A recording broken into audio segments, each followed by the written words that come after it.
Sono, and she is from BP. She is the Supplier Development Manager. Vuyelwa, I'll hand over to you. Thank you so much, Nyasha. It's very good to be here. I've got a presentation that I had prepared that I'm going to share with everyone. So I'm just going to quickly share my screen.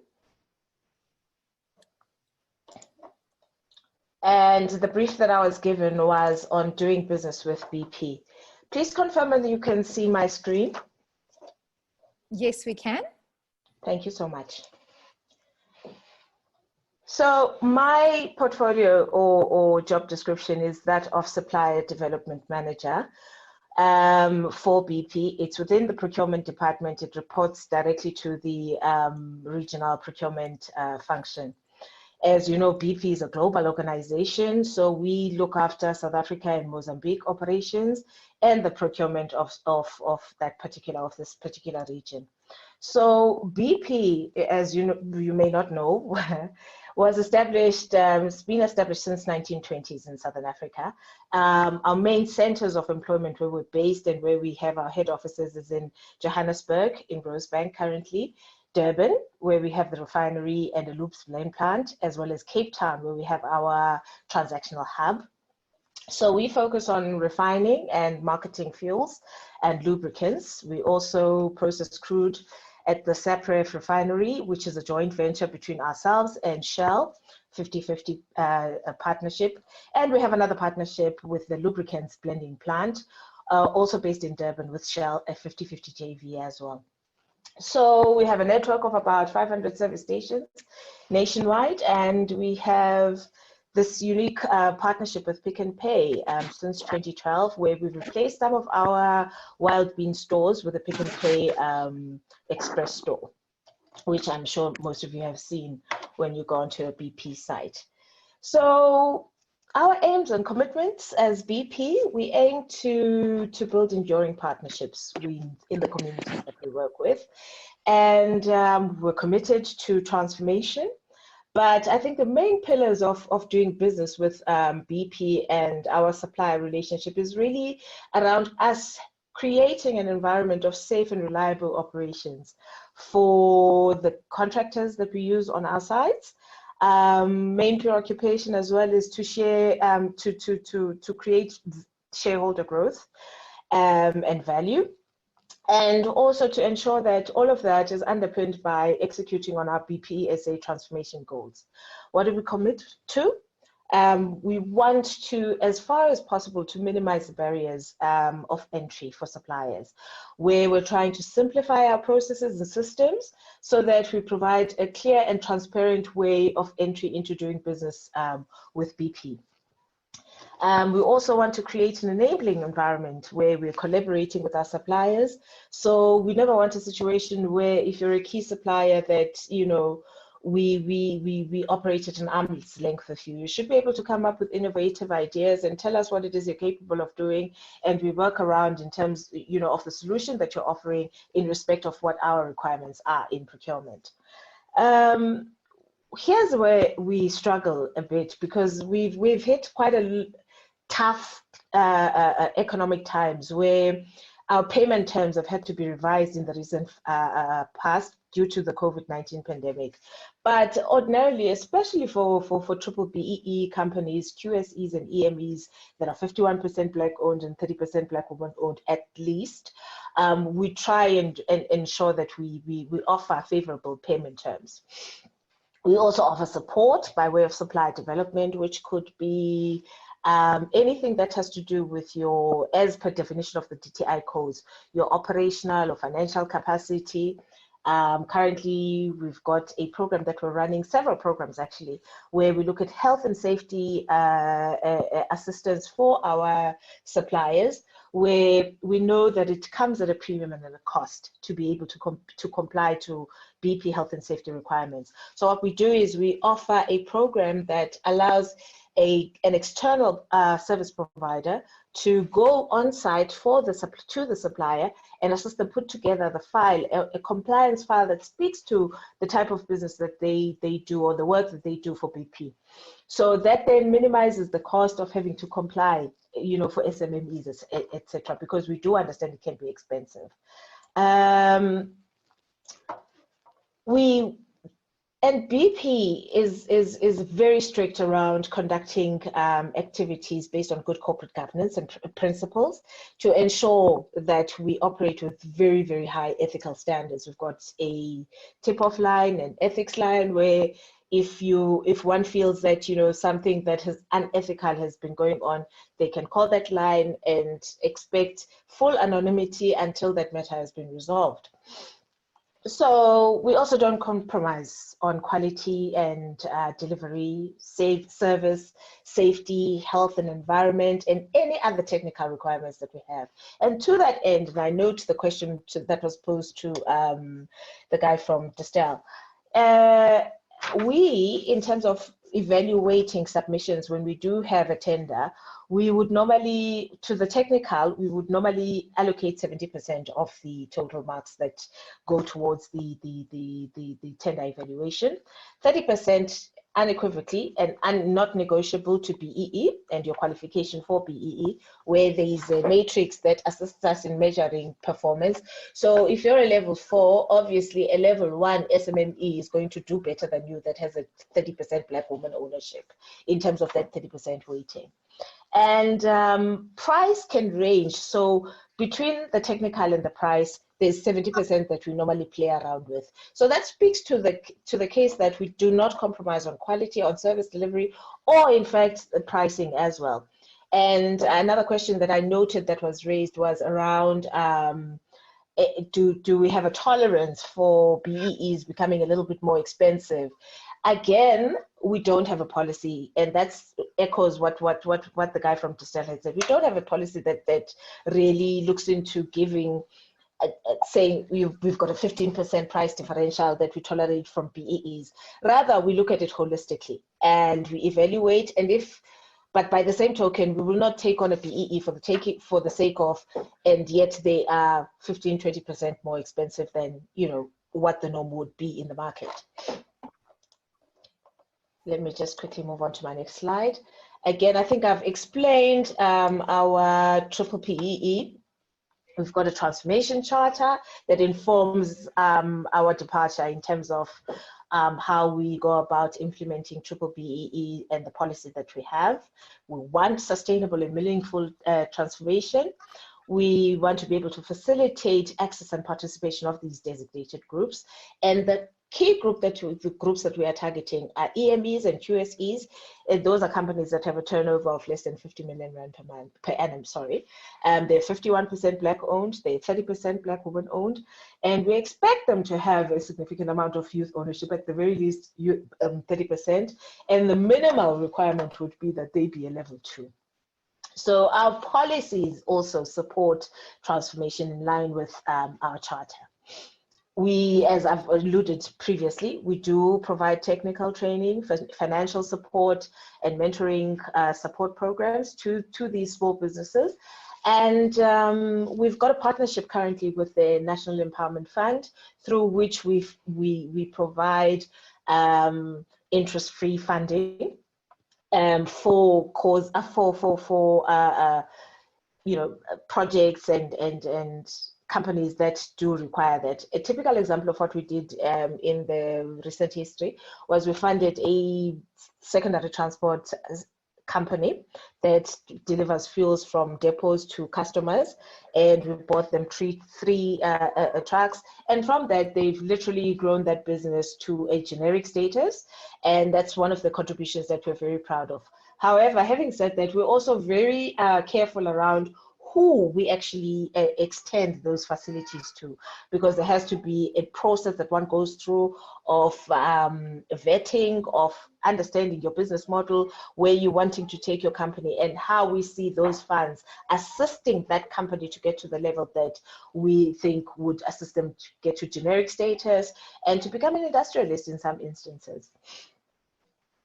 In terms of our procurement team, we've got three major categories where we've got that we procure. The first one being logistics services, which relates to transport and anything that has to do with movement of our product, which would either be by rail, road, pipeline, that's logistics, and anything that has to do with that and monitoring thereof. We've got fleet, where we've got currently, I think it's a 70-30 split, where 70% of our fleet is still in-house and 30% is outsourced. There's been some conversation around maybe extending the portion that is outsourced. However, as you would have it, the COVID-19 has halted some of that conversations, and we are operating on a model where we're watching to see what's going to happen. But I think going forward, there should be a tender coming up sometime next year around that third-party transport tender. So the other category that we've got is what we call the logistics and retail assets, which is headed by Nolundi Magaza. That has to do with our built environment, our service stations, retail assets, capex and maintenance. You've got your maintenance contractors, people who install and maintain a pump and tank, environmental consultants, those who do impact assessment studies before we build a site, those who come and do assessments if maybe there's been a leak that has been detected and we need somebody to go out on site and actually do an assessment of the soil, etc. We've got logistics and assets, capex. Those are, you know, your depots and the facilities that we run that help us get closer to our customers in terms of movement of product, etc. We also service our Airbnb, which Airbnb services the airport. So it's that infrastructure, the maintenance, the built environment, and anything that has to do with the running and making sure that those facilities are kept up to date in terms of operational standards. Then we've got the general services that is headed by Portia Mutlong. That involves IT&S, goods and services, it's hardware, it's software. We've got HR, anything that needs to be outsourced that relates to HR, be it recruitment or be it consulting. She looks also after the facilities management, travel and fleet, marketing services, etc. And then we've got my division, which is headed by Luka Njobodwana, and I work very closely with him in terms of procurement strategy, which looks at processes, we're reviewing policies, constantly ensuring that whatever legislative framework that is out there that pertains to our industry, we are compliant in as far as our policy environment is concerned. We look after BBBEE compliance, as well as operational standards compliance as well. So as I mentioned earlier, we've also got our hub, which is based in the Cape Town office. That's our transactional hub. That's where our suppliers would get paid. We follow up with the invoices, etc., and they do the whole P2 procure to pay processes, transactional and tactical sourcing. That's what we would deem procurement that is under $1 million or so. So they handle that, and it's a whole team that's based in the Cape Town, the waterfront office. So what's our sourcing process? Really, we first and foremost operate a closed tender system. So you would have to be invited as a supplier in order to be able to do business with BP. And and it's informed by medium to long-term demand plans, as well as lapsing contracts. Like now, the third secondary transport contract is informed by the fact that a lot of those contracts were expiring, they come to an end. So we need to go out to market. But before we go out to market, typically what we will do is to do some research, because we operate closed tenders. We do research on who's out there, we interview them prior to the process, and then we eliminate, by process of elimination, we decide, okay, we're going to send an invitation to tender or to propose to a specific group, right? So like I said, suppliers are found through referrals, through database searches, to request for information, or supplier days. I know that last year in February, at the BP offices in Johannesburg, we hosted a supplier day, which was attended by over around about 120 suppliers. Some of whom were existing suppliers and some of whom were new people who were interested in understanding how to do business with BP. Tenders are always adjudicated by a cross-functional sourcing team. So it would be the technical guy coming from who would typically have requested the tender in any event and understands the technical content of that. There'd be a BBB and a transformation representative that looks after inclusivity and whether or not we've reached out to enough parties that can participate in that particular tender.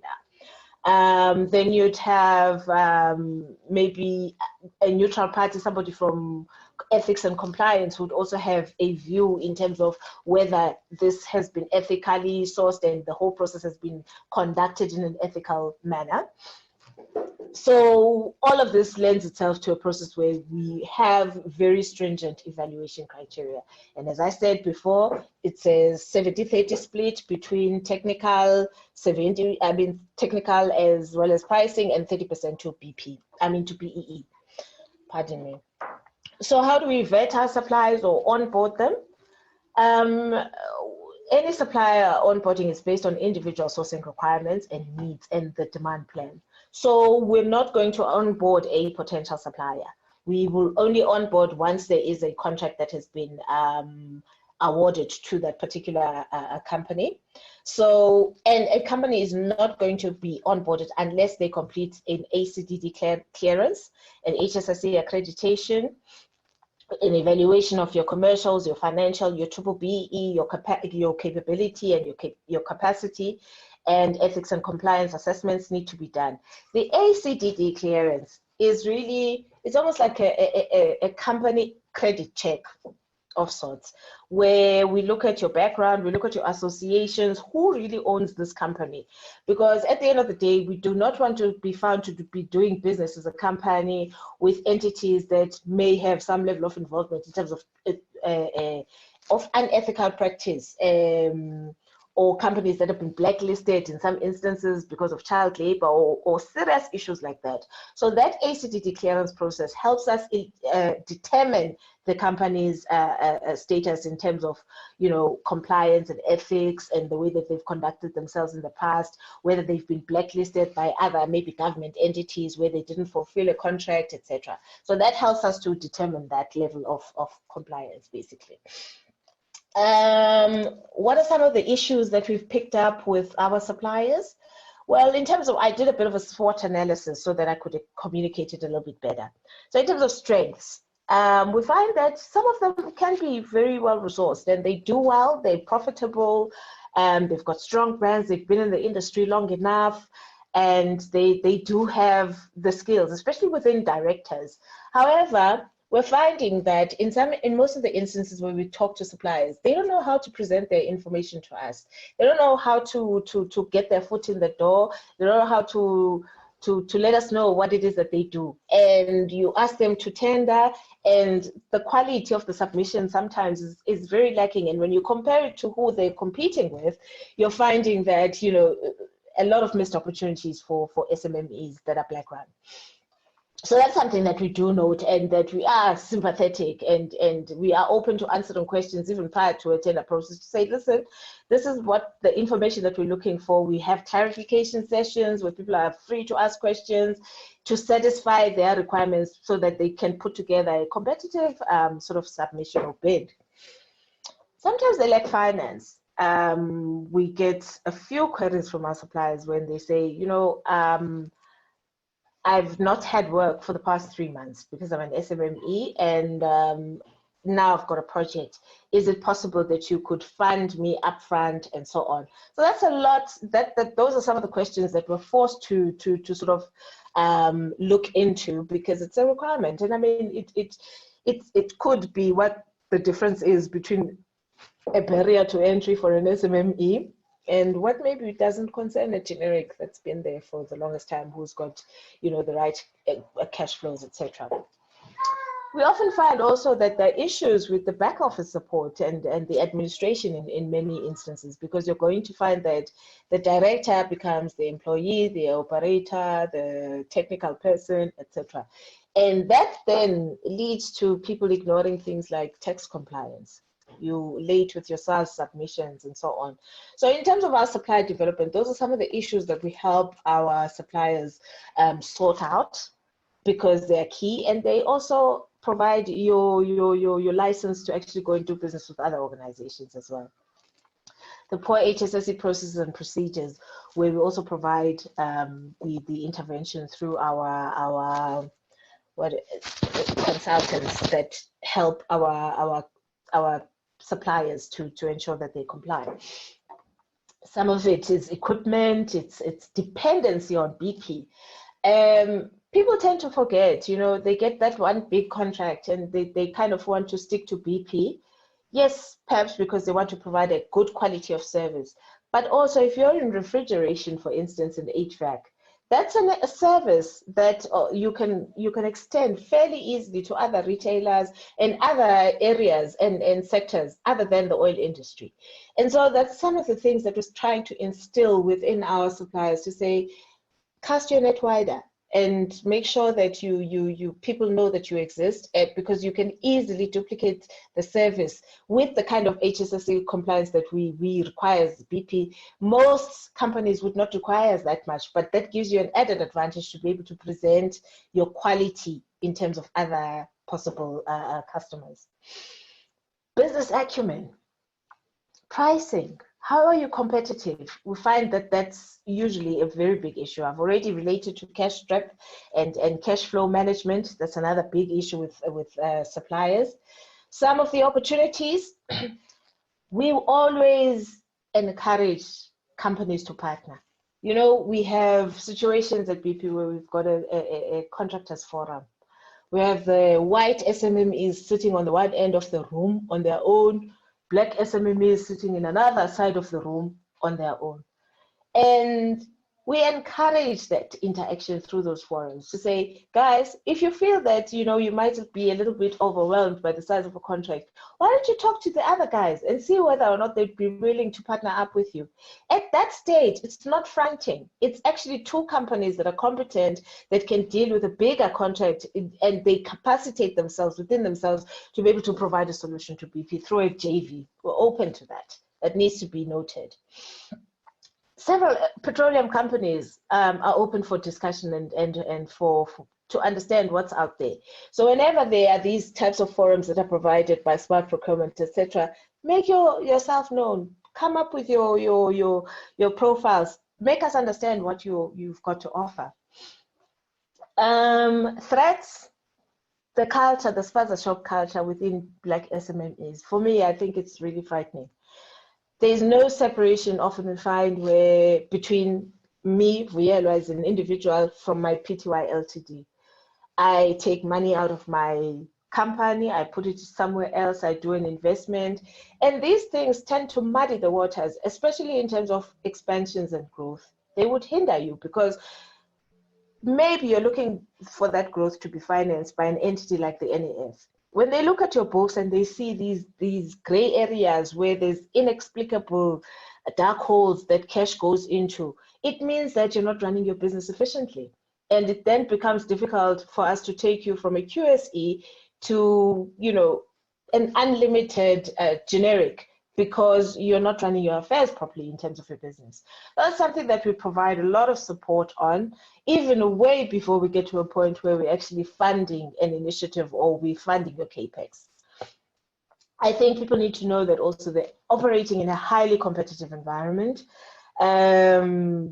Few opportunities. I mean, from a global perspective, if you look at BP SA South Africa, we've got 500 sites. So opportunities that do at some point become few and far between. So we have to choose competitively. We have to choose the best deal also. I mean, and our procurement team has savings targets, etc. And those savings targets also apply to BBBE companies. So one has to understand the pricing mechanism, the whole methodology, in order for you to actually come in at a pitch where, you know, you are reasonable. Understand your market, do your homework before you actually sign a tender that places you outside of the competition. We also operate in a highly regulated environment. So our suppliers also almost always need to be aware of what those regulations are, and we're open for discussion. In terms of you making your foot in the door, making us aware of your availability and your services, like I said, we don't register potential suppliers on our database because we try and keep it clean with active suppliers. However, there is a link on our BP website, BP South Africa. You go to the procurement section, it will tell you partnering with our suppliers and prospective suppliers. There's a form there that if you make this link available through Edge Growth, but there's a form there that you can actually pick up and complete, which allows you to tell us exactly all your offerings, your company information, etc., and even send us your company profile. That goes into a common inbox for all the commodity managers where they can access when there is an opportunity, of course. They will access that, check who's available, and do a small interview to understand whether or not there is the right fit, and invite you to quote or invite you to actually propose. That's all from my side, guys. I'll take questions now.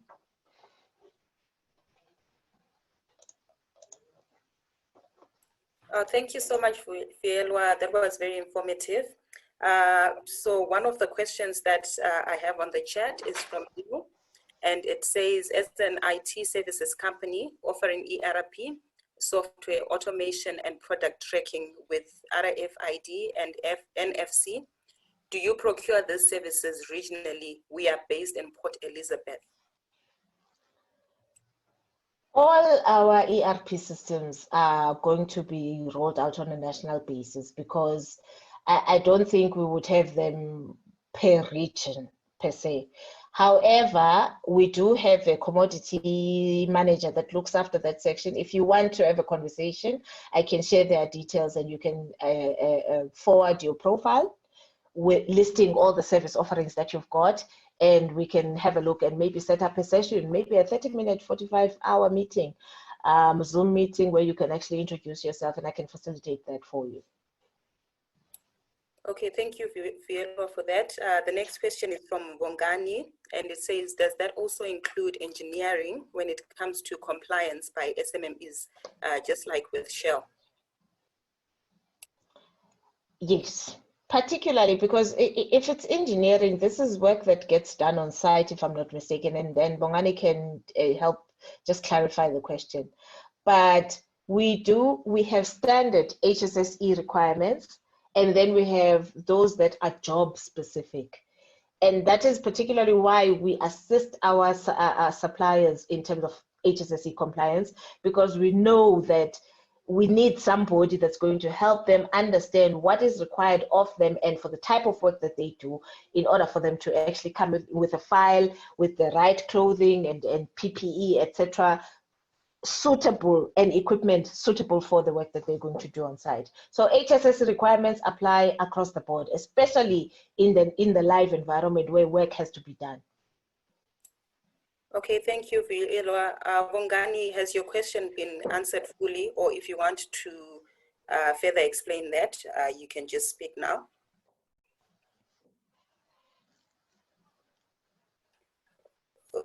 Okay, I think it should be covered. I'll move on to the next question from Andre.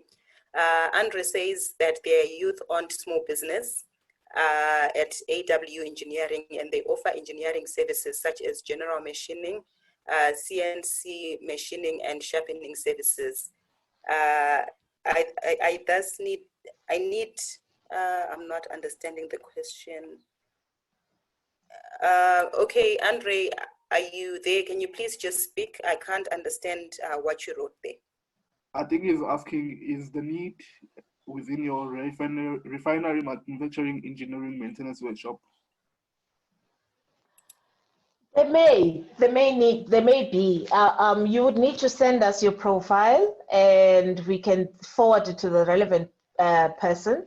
Like I said, I'd be more than happy to leave my email address and facilitate the meetings with the people that are buying or procuring these services. So if I could have a profile and understand exactly what it is that you're offering and see whether or not there's a fit in the refinery environment, I'll be able to give you some direction. But off the top of my head, I cannot until I have a view of what it is that you're offering and make some inquiries within BP to find out what is required at that level.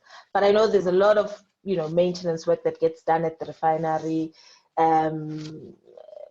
civil works, installations, etc. So I would need to understand what it is that you are specifically offering. Okay, thank you, Vielwa. And as mentioned before, in SmartXchange, we've got a platform for you to put your profiles. So we've got the marketplace where you'll be able to put your profiles, and then the buyers like Vielwa, once they come in, they'll be able to see that as well. The next question that we have is from Rory from Law Afrique. He says, hi, Vielwa.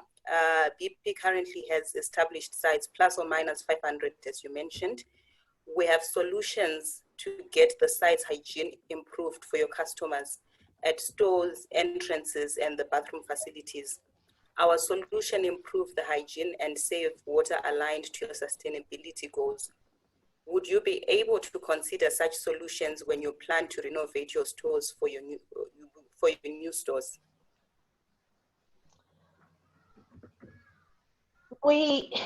I can talk to you, I can assist you get to a person that would be able to answer that more accurately than I would.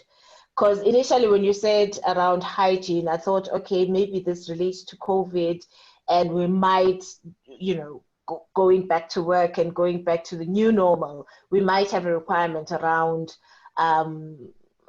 hygiene and whatever requirement that there would be in this new normal after post-COVID. So again, I'd like to get more information. I can't say yes, I can't say no, because then once I've spoken to you, or at least I've understood what your offering entails, then I can understand exactly where you would be fit, who you would need to start that conversation with in order for us to determine whether or not we require your services. Okay, thank you for that. Next question is from Sikiswa. She says she runs a company called Indima HR Consulting, and then they manage IT contractors and do permanent and temporary recruitment. So her question is, do you send out tenders for such services, and around what period in the year?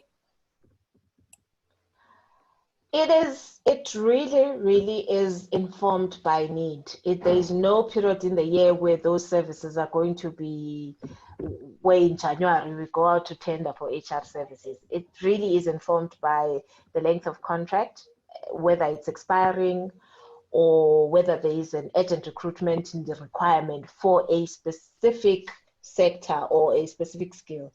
So again, the person that I would recommend that you speak to or share your profile with and your service with would be Portia Mutlong, because in certain instances, even though we do run recruitment internally to cut costs currently, there would be instances where there's a specialized services that might be required, where, as you are doing now, you're running an IT and so it's a specialist skill that you actually help companies find.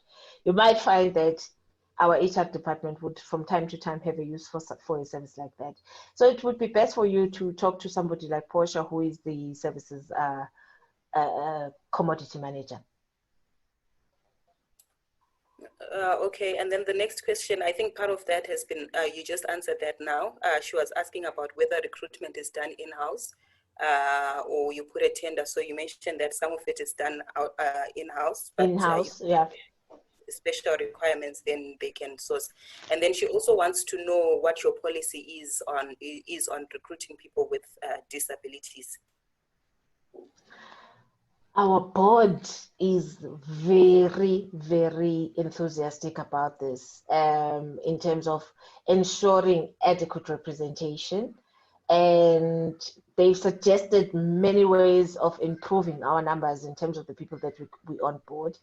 One thing I can tell you is that our buildings are very accessible and friendly in terms of people with disabilities, especially in terms of motion, etc.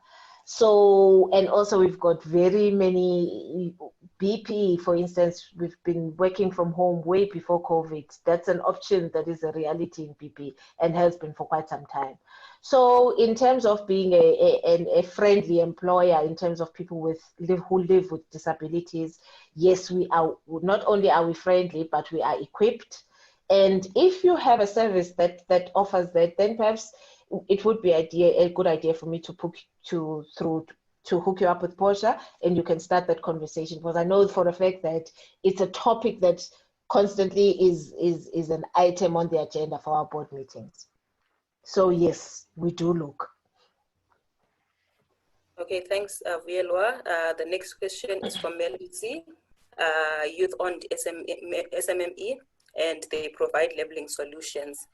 And he wants to know that what would be a process to provide the type of labels for that are placed on big trucks, such as those hazardous labels. I'm just thinking. So in the logistics space, does he provide labeling for trucks that transport hazardous materials only? Or is it general labeling? Melusi, please just unmute yourself so that you can just explain further to Vuyelwa. Please.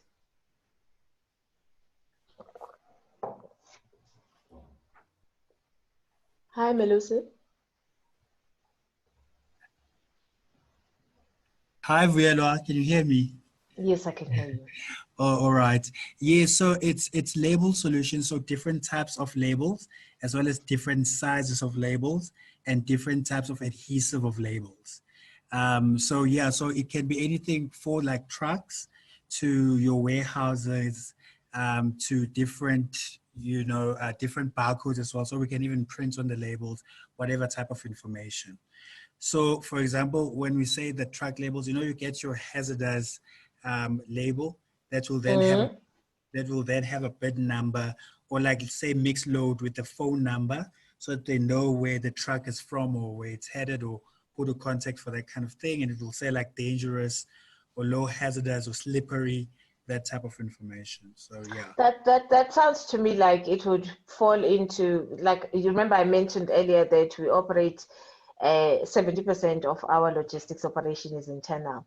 So that means that for any signage, anything that relates to us putting trucks and goods on the road that need to be labeled in a specific way, that would fall under Sumaya's shop, and a conversation with them would be one to have for your offering. Okay, great. Thank you. Yes. Okay, thanks. The next question is in the form of a query. It's from Jabulani.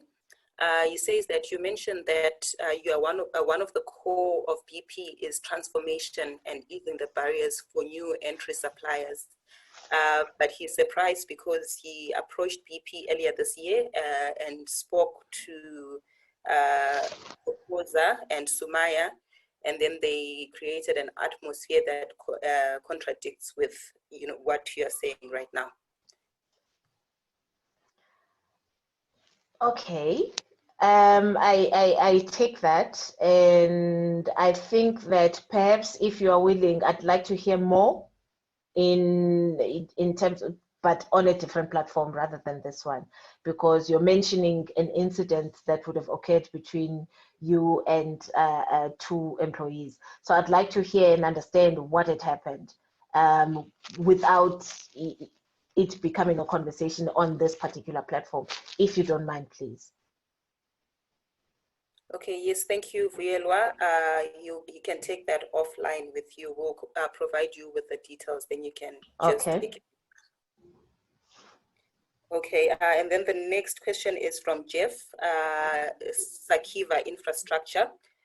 They specialize, we offer specialized services for maintenance on plant and equipment above ground and underground, onshore and offshore. So he wants to connect with BP so that they can get assistance on that. Please ensure that you've sent your profile to that, access that link. It's going to ensure that we've received your profile. And please also maybe touch sites with Smart Procurement so that they can give you my email address. It will help you us expedite the process. I'd love to see your profile because we find that installers underground and so on, we're always looking for suppliers of that nature. So I'd like to have a view of what it is that you're offering. Okay, and the next questions are also asking for contact details, so we will try and avail those to you. Okay. So I'll just move on to Regina. She says she runs a small transport business that currently focuses on operations such as shuttles, and they want to venture into oil transportation. And she has realized that it is only big companies who operate in this space. Would BP be open to offer enterprise development to the small business? Okay, this is a hard one, and it also took me time to get to understand the dynamics of fuels transportation. First and foremost, one truck costs in the region of about 5 to 6 million if it has to be kitted out, right? And naturally, you would want, if you're going to be engaging in an enterprise development exercise, you almost want to be assured of a revenue stream for that enterprise or those enterprises that you're going to be introducing there. Currently with BP, like I said, there's a 70-30 split of in-house, 70%, outsourced 30%. So the pool of work or at least opportunities for transportation is 30% of our fleet. And I'm not going to give it away to tell you exactly how many trucks that means, but it's if you compare it to an engine, it's much smaller. So obviously when there's an opportunity that arises where contracts must be renewed or contracts must go back to market with the existing 30%, it means that now we're comparing companies that, and then there are lots of them. There are those that have 3 trucks, there are those that have 80 trucks. Those that have 80 trucks can battle it out on pricing to a point where a new entity that has to ensure that there's a cushion of revenue that allows you to pay back that loan for that truck, etc., is balanced with the work that we've given you. So it becomes very difficult to introduce very new players in this instance. We've done it before, and through this company that I made reference to earlier. They've worked it because of the aggressive way that they've pursued the industry in terms of making sure that not only are they relying on BP for the 3 or 4 or 5 trucks, but they've gone to Shell, they've gone to Engine, they've gone everywhere to ensure that they are known. So it's not easy to replicate because it's highly competitive. Big guys would eat the small guys based on pricing because they can absorb some of the costs which a smaller player cannot absorb. So my suggestion, before you even go looking for an enterprise development or consider the viability of venturing into secondary or fuels transportation, because the barriers to entry in terms of its operations is very, very high. And for smaller players, it becomes a struggle. There are those guys that come to me crying every day to say, I had 3 trucks that I got through a beneficiary scheme where they've written off my debt, but the trucks are still standing. I don't have work. Can you give me work? It becomes difficult. So it's not. And also the revenue stream that can be derived from that. You need to have more volumes that you are transporting for it to become a viable business. So once you've satisfied that requirement around, will I have enough volumes? If I've got an interest-free loan that I need to service for 6-7 million rand per truck, is the truck doing enough work for me to be able to pay back? Is this a sustainable business that I want to go into? So that's my answer. Okay, thank you. The next question is from Bongani she would like to know how she can be part of the open days that BP hosts annually. We haven't hosted an open day this year because we're hoping that we might maybe do it through the Smart Procurement conferencing, etc. And we would decide towards the after September as to whether or not it's worthwhile us, extending ourselves and having an open day. So we send out an invite depending on the database that we have, the level of interest. So if you go to that link and you register yourself there, that's our first point where we actually decide who we are going to invite. Those invites would go to those people because they've expressed an interest. So the information session would be useful to them. We start there at that point. Okay, we also have Dipetseng. He says he's already a contractor to BP and he values and appreciates your support. He just wants to know how they can extend their services to Masana. Oh. I'm not sure if I understand that. Yes. Masana is our partner, it's our BEE partner. And I think the commodity manager whom you are currently servicing now is your conduit through to Masana. So if you can have that conversation and express that interest, they can facilitate a meeting for you with Masana. Okay, thank you so much for that. The next question is from Onika. I'm running a biofuel company. I would like to supply BP with our product. What are the requirements? What is your biofuel that you would be supplying? Onika, please just unmute yourself to answer the question that Rielwa has posed.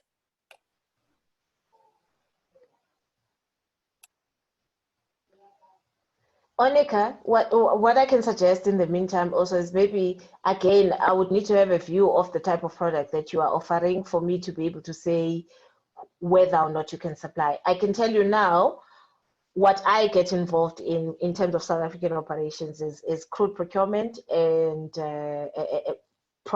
finished product, either diesel or whatever, mainly diesel basically.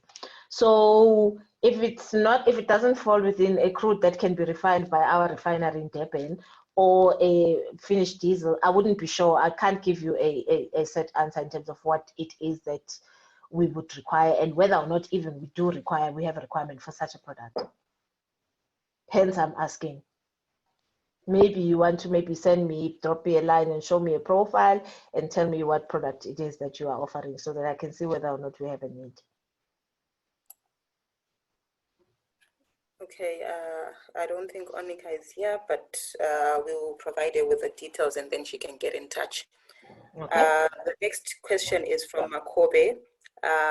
We are a mechanical engineering, piping, corrosion protection of plant maintenance, pumps repairs, would like to get on BP for our services. I think he wants to say they would want to provide services.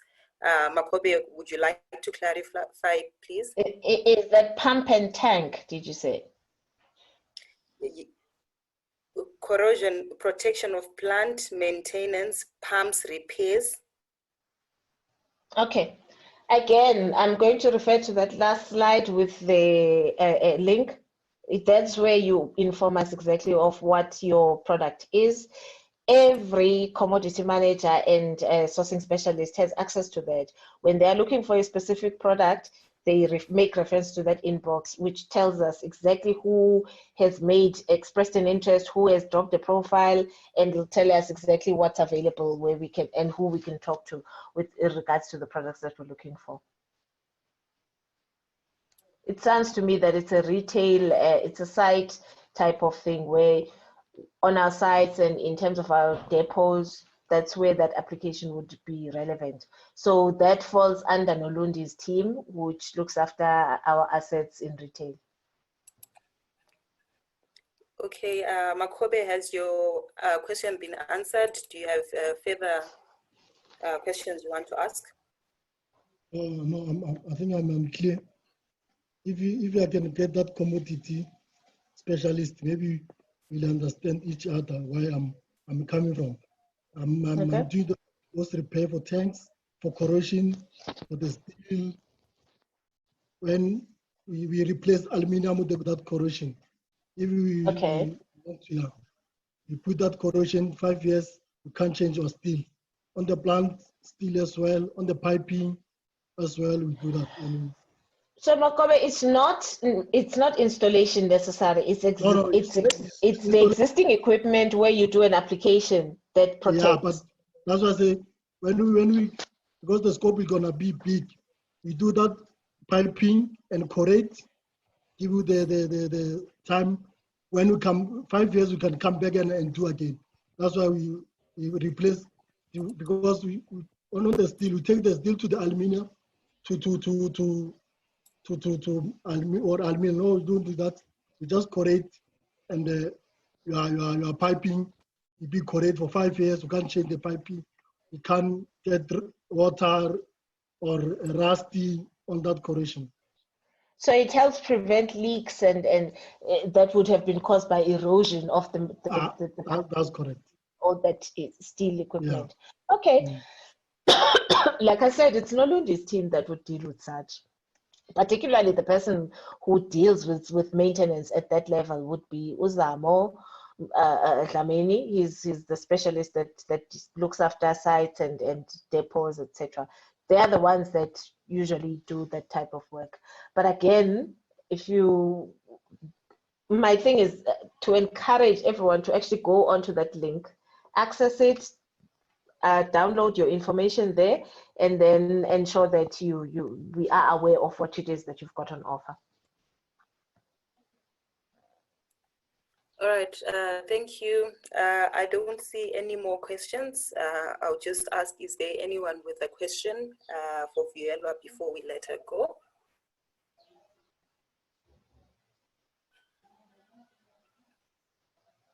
Well, Fielwa, it seems like... Nasha, there are 3 hands up, if you look at the hands. Oh, okay. I would like to ask a question. Okay, please go ahead, Sibongile. We are small country traders based in Durban. We process cocoa yams, crispy chips, and sweet potato chips, and gluten-free rusk. So we will be interested maybe to get connected and know what BP requires, maybe to service their stations with these nice and healthy crisps. So we want to know what is the procedure to follow. The procedure to follow for now would be to drop me a mail and tell me that you are looking to be connected to somebody who buys those products. That would be dealt with at a retail level because it's that partnership with Pick n Pay in terms of what gets offered in the Pick n Pay stores.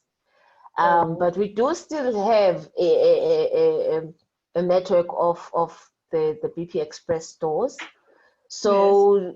Perhaps get my details, drop me a line, and then I will forward your information to the relevant person within BP and the retail network, and you can have a conversation around what their expectation and their requirements are in respect of what you're offering. It sounds delicious.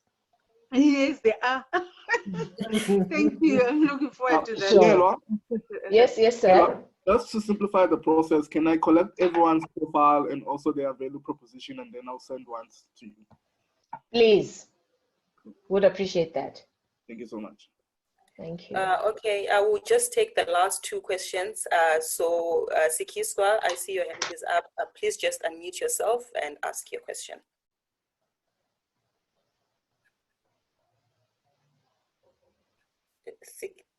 Sikiswa, are you there? Okay, it seems Sikiswa is not there. Maybe let's move on to Wongani. Mine is just simple. Can you please give us the link where we can go onto the BP site to be able to upload all our information and fill in that form that she mentioned? Can I ask that Smart Procurement, I can forward my presentation through to Nyasha, and she can make that available to everyone that's been on this call. Okay. Okay, definitely we'll make that arrangement. All right. Okay, I think that's it for the questions. Thank you so much, Vuyelwa, for such an informative presentation and also for being engaging with the SMMEs. I'm sure everyone will agree that this was very good, and also it gave them insight on how they can do business with BP. So as mentioned earlier, we'll be able to avail the information, the contact details, so that you can also have further discussions. And also emphasis is on Smart Exchange, a meeting platform where you need to fill in your profiles so that you'll be able to engage with Vuyelwa as well. She's also on that platform. So I think that's it for today. Thank you so much. I don't know, Vuyelwa, do you have any closing remarks? Just that, thank you so much for the opportunity for us to clarify how to do business with BP. I certainly hope that it's been informative, as you say, and we're always open to answer questions. And I almost always love to give people more information so that, you know, we unpack this whole mystery that is the oil industry. But I also don't like to sugarcoat some of our realities, and that it's not an easy industry to negotiate and maneuver, especially as a newcomer. However, we're there to answer the questions. That's why we're there. But thank you so much for the opportunity for us to help, you know, distill and unpack the industry. Okay, thank you so much for making the time. Can I just please ask everyone who was on this to just respond to the mail that was sent to you, inviting you to just indicate that you attended.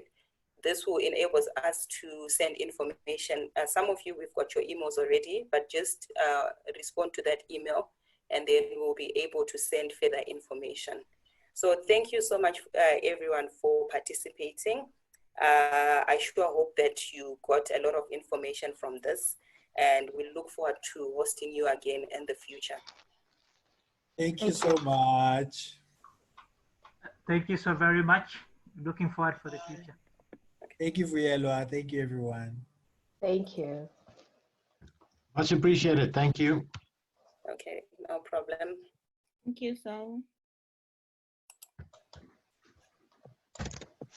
Thank you.